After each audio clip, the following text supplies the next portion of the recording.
మరో mid day breaking చూస్తున్నాం. మాజీ సీఎం జగన్ సిపిఆర్ఓ శ్రీహరిని కుప్పం పోలీసులు బెంగళూరులో అరెస్ట్ చేశారు. చంద్రబాబు ఫోటోలు మార్పింగ్ చేసిన నెల 11 శ్రీహరిపై కేసు నమోదైంది.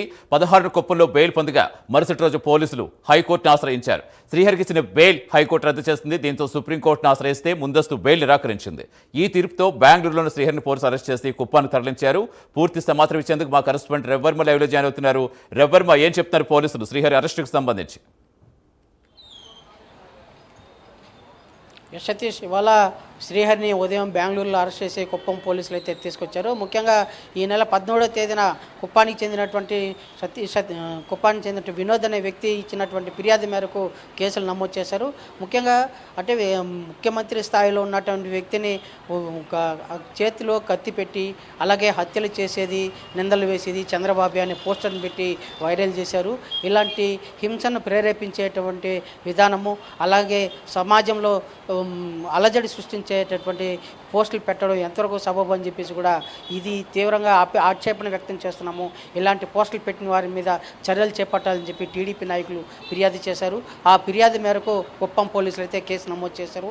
ఇవాళ కుప్పం పోలీసులు కేసు నమోదు చేసి ఈ 17వ తేదీ ఇచ్చినటువంటి ఫిర్యాదు మేరకు ఈ నెల 15వ తేదీనే మొదట శ్రీహరిని విజయవాడలో అరెస్ట్ చేసి కుప్పానికి తీసుకొచ్చారు. కుప్పంలో విచారించారు.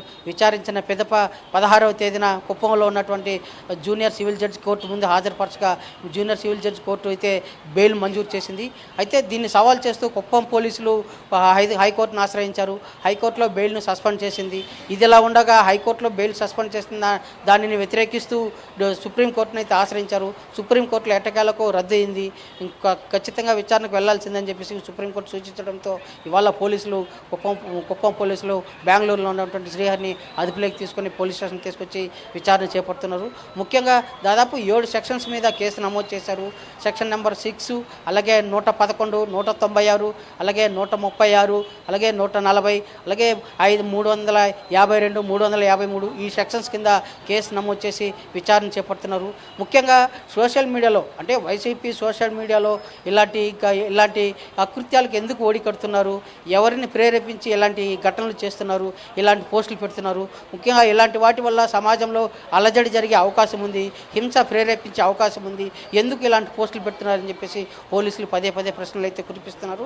దీని వెనక ఉన్నటువంటి కారణం ఏంటి, దీని వెనక ఉన్నటువంటి ఎవరు మిమ్మల్ని ప్రోద్బలం చేసి ఇలాంటి పోస్టులు పెట్టమంటున్నారని చెప్పేసి కూడా ప్రశ్నిస్తున్నారు. ముఖ్యంగా వైసీపీ సోషల్ మీడియాలో గతంలో అధికారంలో ఉన్నప్పుడు, వైసీపీ ప్రభుత్వం అధికారంలో ఉన్నప్పుడు సోషల్ మీడియా తీరు అత్యంత దారుణంగా ఉండేది.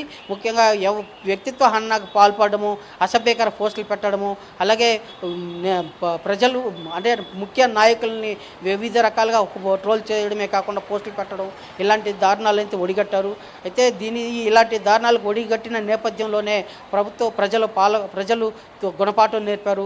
వాళ్ళని ప్రతిపక్ష హోదా కూడా లేకుండా చేశారు. అయినా కూడా వారిలో మార్పు రాలేదు. ప్రభుత్వం మారింది, రాష్ట్రంలో కూటమి ప్రభుత్వం అధికారులకు వచ్చింది, పాలకులు మారారు. ఇవన్నీ జరిగినా కూడా వైసీపీ నాయకులు సోషల్ మీడియా నిర్వహించే వారిలో మార్పు రాలేదు. వారిలో ఉన్న అహంకార ధోరణి తగ్గలేదని చెప్పే భావన సర్వత్రా వ్యక్తమవుతా ఉంది. ఈ క్రమంలోనే ఏప్రిల్ 17వ తేదీన ఇలాంటి పోస్టు పెట్టారు. ముఖ్యమంత్రి చంద్రబాబు చేతిలో కత్తిపెట్టి హత్యలు చేసేది, నిందలు వేసేది చంద్రబాబు జీవితం అంతా కూడా హత్యా రాజకీయం అని చెప్పేసి ఒక పోస్టు పెట్టాడు.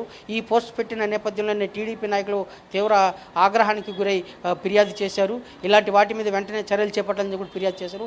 ఆ ఫిర్యాదు మేరకు ఇవాళ శ్రీహరిని అదుపులోకి తీసుకొని అయితే విచారిస్తూ వస్తున్నారు. అయితే ఈ సోషల్ మీడియాలో ఇలాంటి సోషల్ మీడియా పోస్టులు పెట్టుతున్నటువంటి మరో వ్యక్తి కూడా ఉన్నారు. అతను కూడా ఇదివరకు అదుపులోకి తీసుకున్నారు. ఈ కేసులో A1గా గిరీష్ అనే అతన్ని, అలాగే A2గా శ్రీహరిని ఈ కేసు మొత్తం విచారిస్తూ వస్తున్నారు. అలాగే అతను కూడా మరో అదుపులోకి తీసుకుని విచారించే అవకాశం ఉంది.